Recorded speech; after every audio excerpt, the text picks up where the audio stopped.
அன்பார்ந்த தோழர்களே, என் உயிரின் உயிரான விடுதலை சிறுத்தைகளே, உங்கள் அனைவருக்கும் என்னுடைய பணிவார்ந்த வணக்கத்தை தெரிவித்துக் கொள்கிறேன். நாளை மே 17 கட்சி தலைமையகம் அம்பேத்கர் திடலில் முள்ளிவாய்க்கால் இனக்கொலை நினைவேந்தல் கூட்டம் நடைபெறுகிறது. ஆண்டுதோறும் அந்த நிகழ்வில் நான் பங்கேற்று உரையாற்றுவது உண்டு. இந்த ஆண்டு தவிர்க்க முடியாத நிலையில் நான் தமிழ்நாட்டில் இல்லை, சிகிச்சையில் இருக்கிறேன். ஆகவே அந்த நிகழ்வில் என்னால் பங்கேற்க இயலாத நிலை ஏற்பட்டுள்ளது. அதற்காக நான் பெரிதும் வருந்துகிறேன். எனினும் நாளை அம்பேத்கர் திடலில் இந்த நிகழ்ச்சி ஒருங்கிணைக்கப்பட்டுள்ளது. இயக்கத்தின் முன்னோடிகள், குறிப்பாக சென்னை மாவட்டத்தை சார்ந்த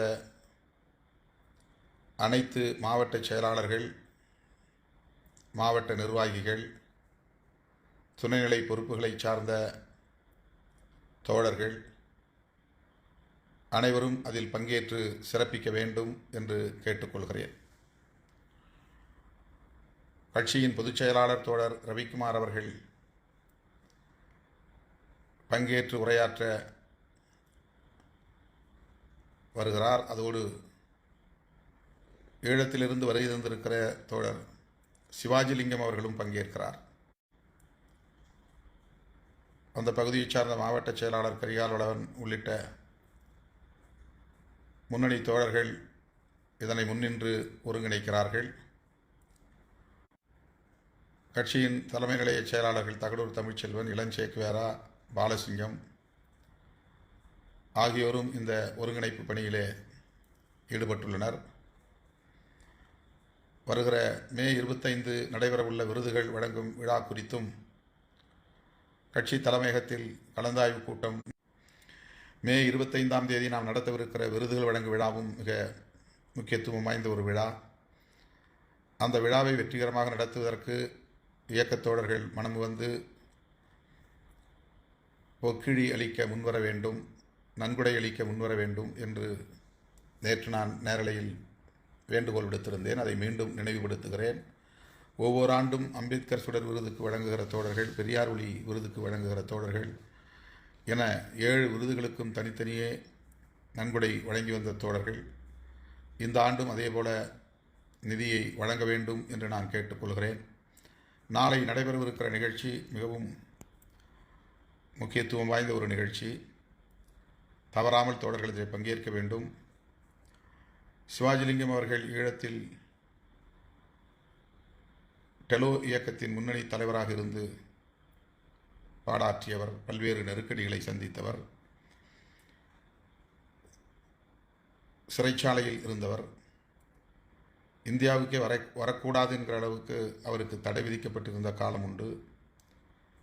நான் ஈழத்திற்கு செல்லும் போதெல்லாம் என்னோடு இருந்து எனக்கு இந்த பயணத்தில் ஒரு வழிகாட்டியாக இருந்து வரலாற்றை சொல்லுகிற, ஈழ விடுதலை போராட்ட வரலாற்றை சொல்லுகிற ஒரு வழிகாட்டியாகவும் இருந்து என்னை அரவணைத்தவர். தற்போது அந்த நிகழ்விலே பங்கேற்று உரையாற்றுவதற்கு தோழர் சிவாஜிலிங்கம் அவர்கள் இசைவளித்திருக்கிறார். ஆகவே நமது கட்சி பொதுச் செயலாளர் தோழர் ரவிக்குமார் அவர்களும் ஈழ விடுதலை போராட்ட வீரருமான சிவாஜிலிங்கம் அவர்களும் பங்கேற்று சிறப்புரை ஆற்ற இருக்கின்றனர். இந்த நிகழ்வில் இயக்கத்தை சார்ந்த அனைவரும் தவறாமல் பங்கேற்க வேண்டும் என்று மீண்டும் ஒரு முறை வேண்டுகோள் விடுக்கிறேன். இணைப்பு சரியாக இல்லை, ஆகவே இடையிடையே இணைப்பு துண்டிக்கப்படுகிறது. விரைவில் குணமடைந்து வீடு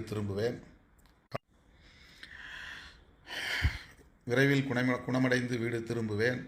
கால்களில் இருந்த வீக்கம் முழுமையாக வற்றிவிட்டது. இருந்தாலும் இன்னும் ஓரிரு நாட்கள் நான் இந்த சிகிச்சையில் இருக்க வேண்டியிருக்கிறது.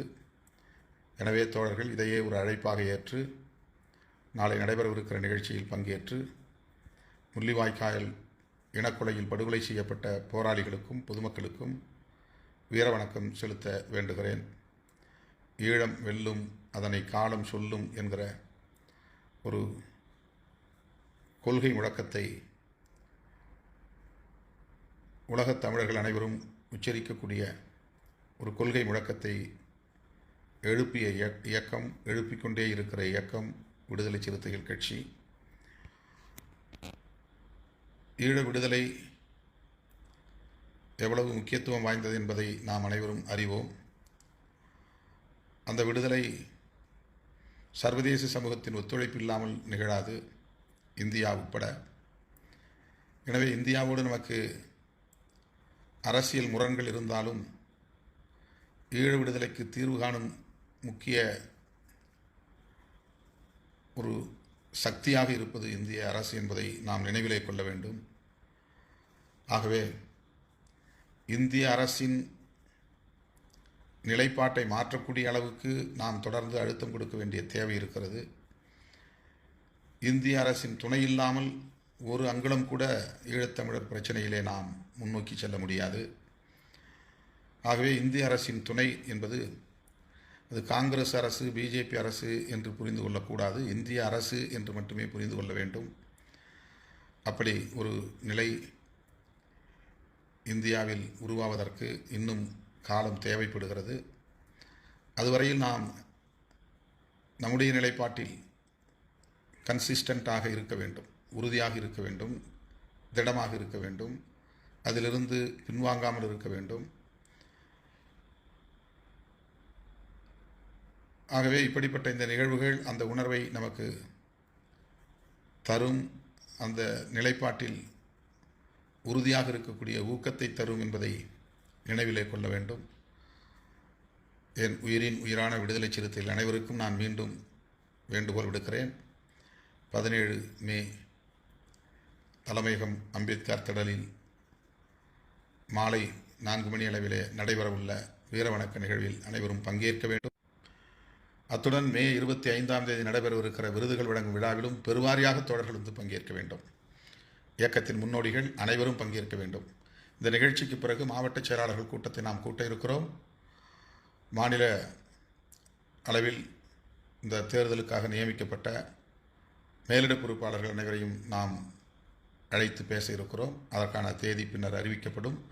நிர்வாகத்தை சீரமைப்பது குறித்து மிக விரிவாக நாம் அதில் கலந்தாய்வு செய்ய இருக்கிறோம். அந்த தகவலையும் இப்போதே உங்களுக்கு நான் முன்கூட்டியே அறிவிக்க கடமைப்பட்டிருக்கிறேன். அருமை தோழர்களே, முடிந்தால் நாளை மீண்டும்